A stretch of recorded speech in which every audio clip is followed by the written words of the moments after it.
Boa noite a todas, todos. Que a paz do Mestre Jesus se faça em nossos corações. Que nós possamos aqui nessa meia hora conversar um pouquinho a respeito das coisas de Deus, das coisas que nos chegam por intermédio de Jesus e seu Evangelho, nos convidando a uma vida melhor, nos convidando a nos movimentarmos em direção à felicidade. Então, o tema de hoje, como foi dito, onde está o seu tesouro, aí está o seu coração. É um tema muito interessante, é um tema que está num texto que é uma pérola dentro do Evangelho de Mateus, que é o Sermão da Montanha. Recomendo muito que vocês leiam o Sermão da Montanha. São 3 capítulos no começo do Evangelho de Mateus, Mateus 5, 6 e 7. Façam esse esforço, leiam com calma, porque ele realmente é uma pérola, sabe? É Jesus anunciando tudo que advém a partir daí, de uma maneira muito bonita, muito poética, né? E muito rica para o nosso dia a dia, como nós vamos ver.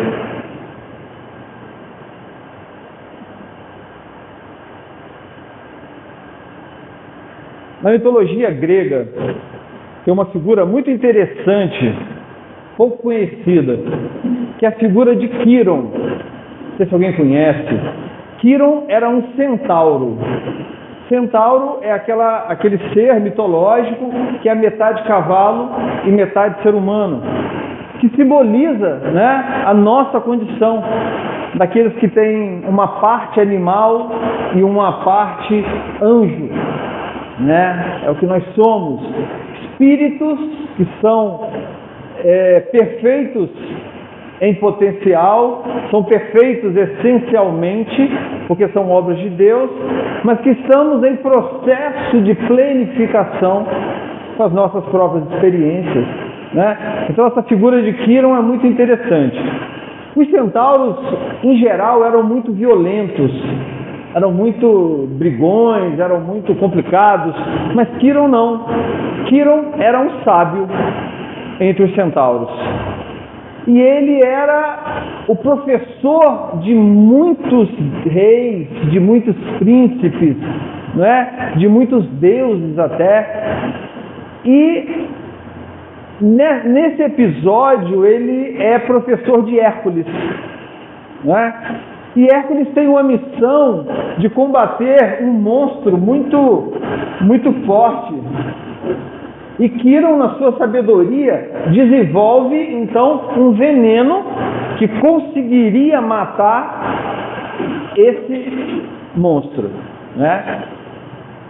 Então ele pega esse veneno e as flechas que Hércules iria usar são passadas nesse veneno.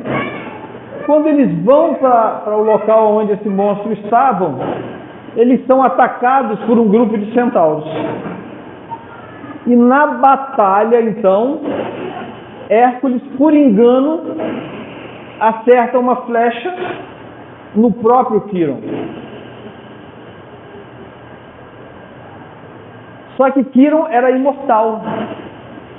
Quiron era um semideus, ele era imortal. Então ele desenvolve uma ferida extremamente dolorosa, porque era um veneno muito poderoso, e Quiron então passa a conviver com essa dor permanente por ser imortal. Então, o simbolismo de Quiron, que era um terapeuta, a palavra cirurgião deriva de Quiron, né? Que era um terapeuta, simboliza muito o que nós somos, terapeutas feridos. É aquele que precisa cuidar de si, que precisa cuidar dos outros, mas que tem em si dor, que tem em si sofrimento, simbolizado pela ferida. O fim dessa história, né, é que, devido a um longo período de boas ações, então, os deuses transformam Quiron numa constelação, que é a constelação de Centauro, que era uma das maiores recompensas que um Deus poderia ter. Ele fica na eternidade, então, simbolizado nessa constelação. Eu falo disso porque ele nos representa, repito, muito fortemente, porque nós somos esses seres inconclusos. Nós somos esses seres em formação, nós somos esses seres em processo de planificação. Um dia vamos ser felizes. A essência da felicidade está em nós, assim como a essência da árvore está na semente. Assim como a essência da árvore está na semente. Ela já está lá. O que precisa? Né? Tempo, condições e uma série de outras questões que vão permitir que aquela árvore se faça. Assim somos nós. Então, quando Jesus nos diz, sede perfeitos, como perfeito é o nosso Pai, é disso que ela está falando. É disso que ele está falando. Né? É dessa perfeição possível que está ao nosso alcance e que já está em nós sendo trabalhado.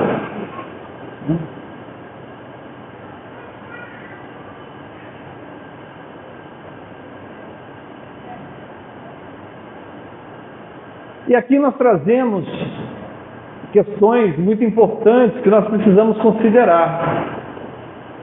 Nós trazemos do nosso processo evolutivo condicionamentos biológicos, condicionamentos instintivos. Isso está presente em nós e não é nada de mal nisso, não há nada de mal nisso, muito pelo contrário, desde que nós saibamos lidar com essas forças. Veja, no processo evolutivo, uma questão negativa, uma questão perigosa, ela mereceria muito mais atenção do que uma coisa boa. Veja, se eu vou num lugar e tem um perigo, era muito importante que eu gravasse aquele lugar, para que não passasse pelo perigo. Se tinha alguma situação qualquer em que eu ou a minha família fosse colocada em perigo, eu deveria estar muito mais atento àquilo do que a uma questão feliz, de cotidiano. Então, ao longo das encarnações, ao longo da evolução biológica, nós fomos fixando esse condicionamento. O condicionamento de dar muito mais atenção para as coisas negativas do que para as coisas positivas. Porque as coisas negativas, elas me trazem um perigo que eu posso evitar se eu tiver com elas à mão. Percebem? Isso é uma questão biológica. Uma lebre que está na frente de uma onça, ela não vai pensar em mais nada, só na onça. E nós fazemos isso no nosso dia a dia. Né? Quando nós temos um problema, a maioria dos campos da nossa vida estão bem, mas nós trazemos toda a nossa atenção para aquele problema. Nossa vida passa a ser exclusivamente aquele problema. Nós nos esquecemos que tem um monte de coisa funcionando bem na nossa vida, mas nós fechamos questão naquele problema porque isso é instintivo. Né? E aí tem os desdobramentos disso. Ocorre que nós não somos mais seres vivendo em ambiente silvestre. Nós já passamos dessa fase. Nós já começamos, então, a trabalhar esses condicionamentos instintivos em direção da razão. É necessário que a razão possa gradativamente tomar conta das questões instintivas, sem que eu abandone. São ferramentas importantes, mas eu preciso usá-las e não ser usadas por elas. Então, quando fala, aonde está o teu tesouro, quando Jesus nos fala em Mateus, aonde está o teu tesouro, aí está o teu coração, nós relacionamos uma coisa com outra. Porque o nosso tesouro, em geral, estão em coisas menos importantes. Porque são regidas por esses condicionamentos instintivos e biológicos. Nós vamos ler o texto de Mateus.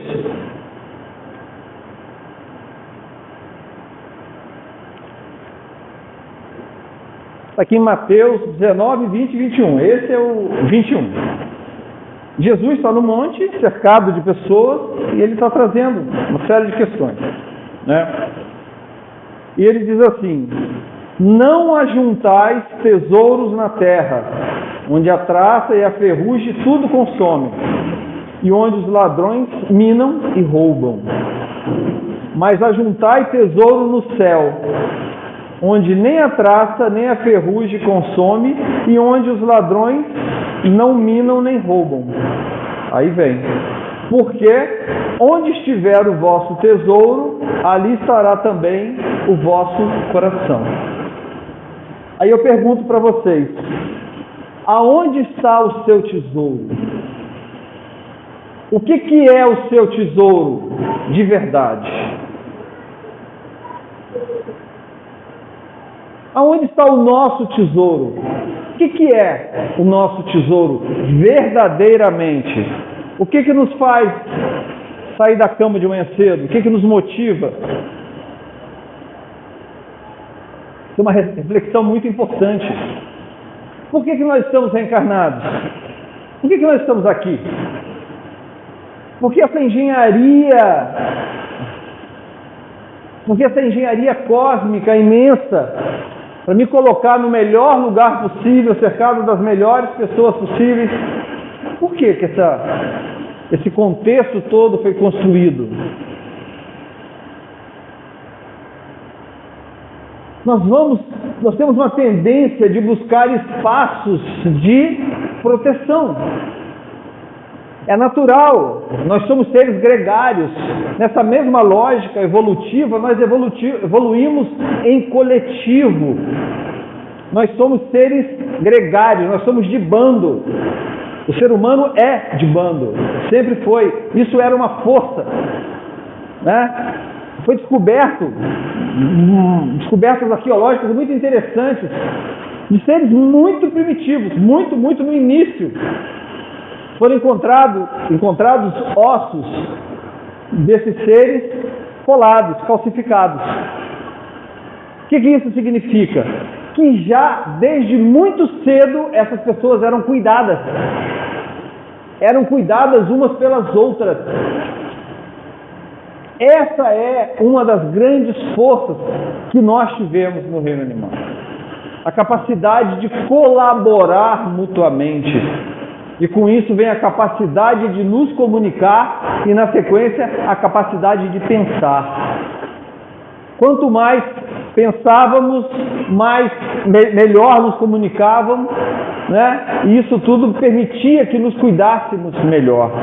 Então nós trazemos desse condicionamento, nós trazemos daí a necessidade de sermos acolhidos por um coletivo. Nós temos a necessidade de nos sentir parte de um todo, que era como não estar abandonado. Porque estar abandonado era praticamente estar morto por um inimigo, por uma fera, por uma coisa qualquer, por uma doença, pelo frio. Então nós temos isso, e isso é profundamente presente em nossas vidas. E aí explica por que um adolescente faz uma loucura para ter um tênis que custa R$500. Porque a questão não é o tênis. A questão é que ele tem como verdade que aquele tênis vai incluí-lo em um grupo que ele valoriza. Então eu preciso ter esse tênis, eu preciso ter esse celular para ser incluído no grupo. Isso é instintivo. Isso é ancestral. E precisa ser elaborado. Por isso que Jesus nos fala isso. Aonde tiver o seu tesouro, aí estará o seu coração. Aonde que está o tesouro desse jovem? Em ser parte daquele grupo. Por quê? Porque é um grupo que ele valoriza, por valores próprios. E ele quer ser parte.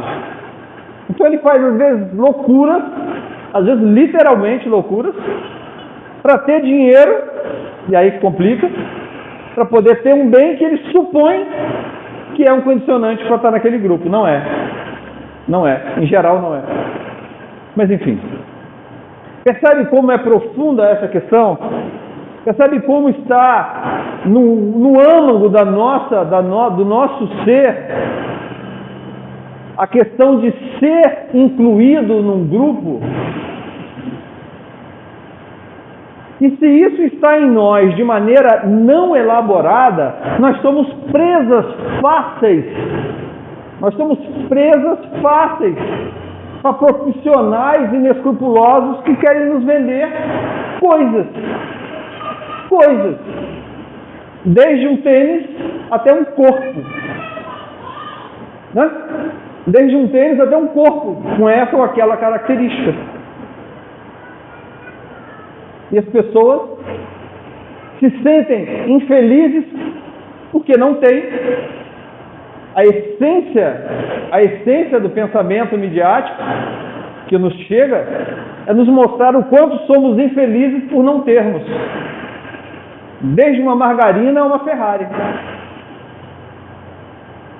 E nós, ao associarmos isso com esses condicionantes que eu coloquei, aceitamos, porque aceitamos passivamente, porque não elaboramos isso. Aí a pergunta é: quem que está definindo qual é o meu tesouro? Quem que define qual é o seu tesouro? Qual é o seu tesouro? Ganhar dinheiro para comprar bugiganga? Para isso que a gente reencarnou? Para trabalhar muito, para estudar muito, para ganhar muito dinheiro para comprar muita bugiganga, carro, e ser infeliz 5 minutos depois, porque eu já não tenho o outro mais avançado. Quem está determinando qual é o meu tesouro? Quem que eu permito que determine em minha vida o meu tesouro? O Evangelho de Jesus, em muitos e muitos momentos, nos fala da nossa natureza divina. Nesse mesmo texto, que eu recomendo, mais uma vez, que vocês leiam, recomendo fortemente, 3 capítulos da Bíblia. Bíblia, olha, essa Bíblia aqui, quem não tem, duvido quem não tenha. Um trabalho fantástico feito pelos Gedeões, que é um grupo de evangélicos de várias igrejas que distribuem a Bíblia, o Novo Testamento. Excelente, uma boa tradução. Repito, Mateus 5, 6 e 7, Sermão da Montanha. Estudem o Sermão da Montanha. Está tudo ali. Tudo que a gente precisa está ali. Né? Inclusive isso, quando Jesus fala da nossa natureza divina. Jesus diz: sois deuses. Olha isso. Sois deuses. O que ele está dizendo? Ele está dizendo dessa essência divina que somos nós já. Nós já somos perfeitos, nós já somos deuses. Falta planificar isso com o nosso esforço. Mas a perfeição já mora em nós. E as leis de Deus são suficientes para fazer com que ela ocorra. Com quanto tempo? Vai depender de muitas variáveis, entre elas da nossa resistência no mal, na nossa insistência nas coisas que fundamentalmente nós sabemos que não são certas. Então veja, Jesus nos diz: sois o sal da terra. O sal é o que dá sabor, né? O que faz o corpo funcionar, o que faz as células funcionarem. Sois o sal da terra. Se o sal não salgar, para que ele serve? Para ser lançado fora. Veja, em diversos momentos Jesus está nos falando disso. Está te falando da grandiosidade que somos nós. Para que nós reduzamos as nossas vidas à mediocridade de viver em função de bugiganga, de acreditar na internet que é um monte de gente mentindo para um monte de gente que se permite. De eu ser infeliz porque eu não sou igual a uma pessoa que uma semana, 2 semanas depois se mata, como tem acontecido sistematicamente com esses influencers da internet, que vendem uma felicidade aparente, que todo mundo acredita, porque precisa dessa inclusão, porque precisa se sentir parte. Então eu valorizo aquela pessoa, porque ela tem lá os valores que eu acho que são certos, e eu quero ser como ela. Então eu preciso comprar o que ela diz, eu preciso fazer o que ela faz, eu preciso... É tudo grana, tudo dinheiro. Aí depois essa pessoa vai e se mata. Enquanto os valores têm que estar em mim, a matriz sou eu. Eu já trago em mim, por presente, por bênção divina, a essência de tudo que há de melhor no universo. Já está em mim. Eu preciso trabalhar para externalizar a grandiosidade que somos. Jesus um dia foi como nós. Jesus um dia foi como nós. Por isso que ele é nosso modelo. Por isso que a espiritualidade diz: Jesus é nosso modelo e guia. A espiritualidade não iria nos oferecer um modelo que fosse inalcançável. Seria uma injustiça. Jesus é o nosso modelo. Nós queremos ser como Jesus. Em tudo. E nós já temos essa essência em nós, como eu já falei várias vezes. Então vamos valorizar isso. Vamos valorizar essa encarnação, que é uma bênção cada vez mais difícil. A oportunidade de estar encarnados, a oportunidade de ter as nossas dores, os nossos erros, as nossas culpas, que não são poucas, esquecidas pela carne, para que tenhamos uma jornada de paz relativa, para que tenhamos uma jornada produtiva, sem o peso do nosso passado a nos cobrar. A reencarnação nos oferece isso. Nós não podemos transformar isso na pequeneza de uma vida menor, de uma vida onde nós não tenhamos a essência dos valores regendo nossos atos.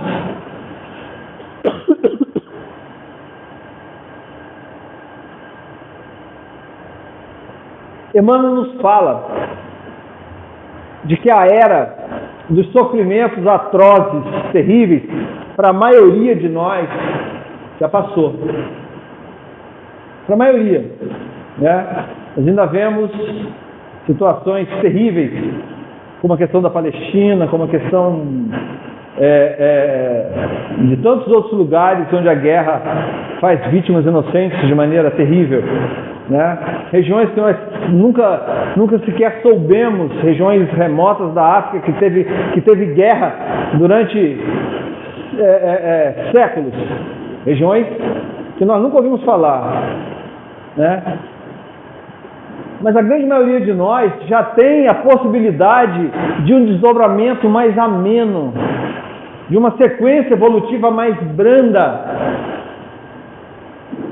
para que possamos lidar com a nossa evolução. Nós estamos aqui para isso. Eu sou melhor hoje do que eu era 1 ano atrás? Agora, se eu passar esse tempo todo hipnotizado em internet, hipnotizado em aquela vida excessivamente cotidiana de ganhar dinheiro, de fazer mais, estudar mais não sei o que, para conseguir uma promoção, um cargo não sei o que, para ganhar dinheiro, para comprar mais não sei o que. Quer dizer, eu passo a vida fazendo isso. Ah, uma espiritualidade deixa? Claro que deixa. Livre-arbítrio. A noção de que somos seres infinitos, eternos, a espiritualidade é muito clara.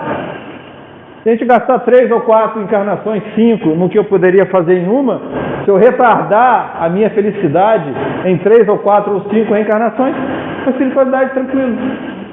Para nós, não. Então, veja, nós estamos falando essencialmente em sermos felizes. Em sermos felizes. Plenamente? Não. Lógico que não. Impossível ser feliz plenamente num mundo como o nosso. Com tudo que está acontecendo, né? Com as questões ambientais, colocando a humanidade em risco real, concreto. Nós estamos vivendo isso todo dia. E ninguém faz nada. Né? Nós também fazemos muito pouco. Continuamos juntando, né, sacola de supermercado, continuamos fazendo as mesmas coisas. Quem é que mudou alguma coisa no seu cotidiano em função das questões ambientais? É um questionamento. Quanto que nós individualmente temos feito para colaborar com isso? E o planeta indo para o buraco. O planeta não. A humanidade. Nós já tivemos 5 grandes extinções. Dinossauro foi uma, tivemos mais 4. Se o ser humano desaparecer do planeta, vai ser a 6ª ou a 7ª e não vai fazer falta, do ponto de vista biológico da Terra. Começa de novo e vai. Agora, então assim, nós precisamos ser felizes o quanto for possível. O quanto for possível. Será que nós estamos aproveitando essas oportunidades?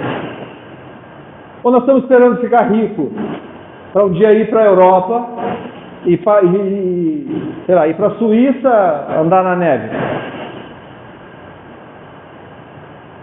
Felicidade está aqui, ó.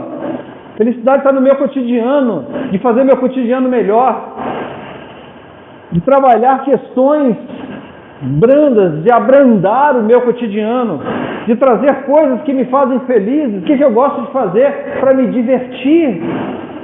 Quando que nós nos divertimos? Nós nos divertimos? A gente brinca com alguma coisa? A gente tem momentos de felicidade? Momentos de prazer com a família? Momentos de integração com os amigos? Isso não é brincadeira, gente. Isso é qualidade de vida. Para encerrar, nós tivemos essa semana uma reunião no Paulo de Tarso com o Dr. Rui Guilherme, né? E ele nos apresentou a medicina da qualidade de vida. Medicina da qualidade de vida. Estudos assim, extremamente avançados em universidades de ponta, nos Estados Unidos, na Europa, que têm estudado isso de maneira fantástica. Sabe? Identificando elementos que permitem que tenhamos qualidade de vida. O que é ter qualidade de vida? É ser feliz no cotidiano. Não adianta levar uma vida terrível para fazer uma coisa muito boa uma vez a cada 2 anos.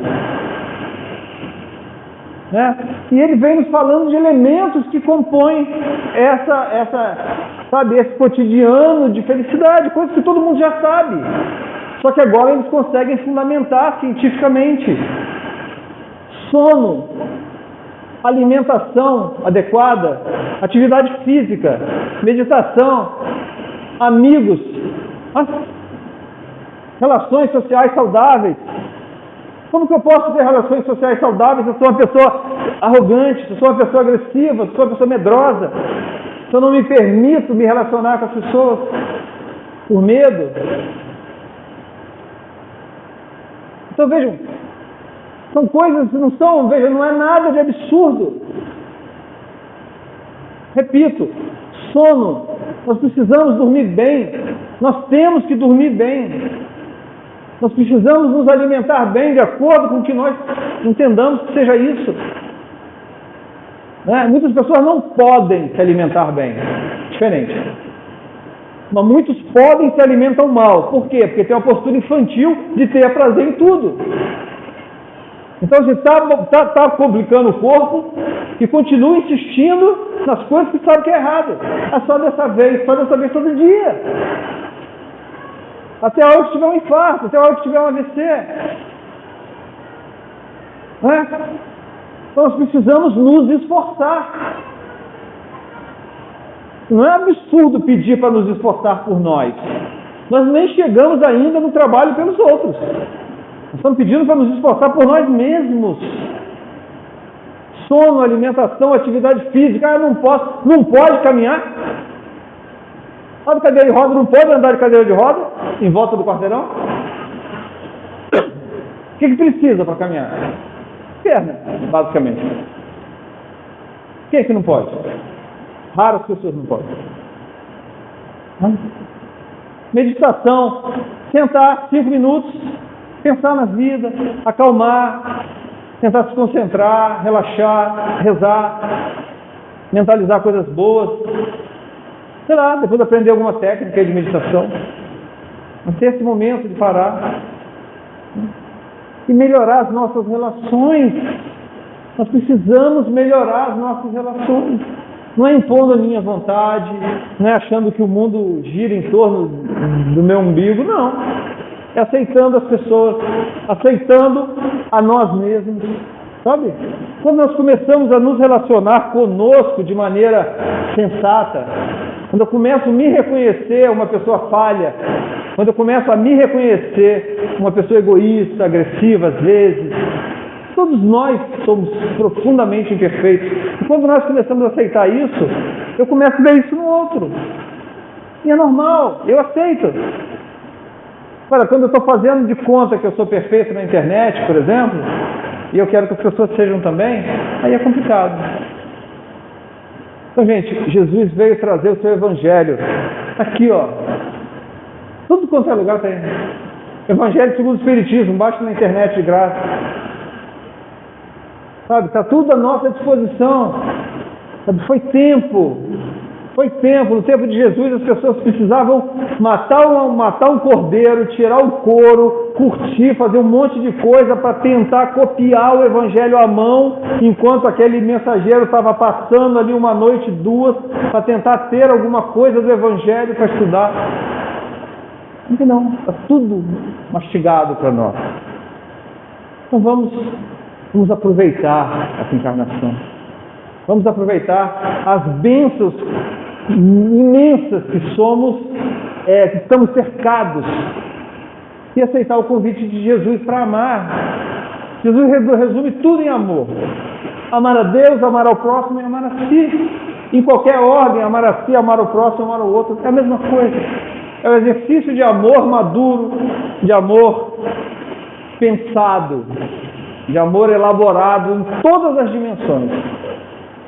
Nos amemos. Muito obrigado. Boa noite.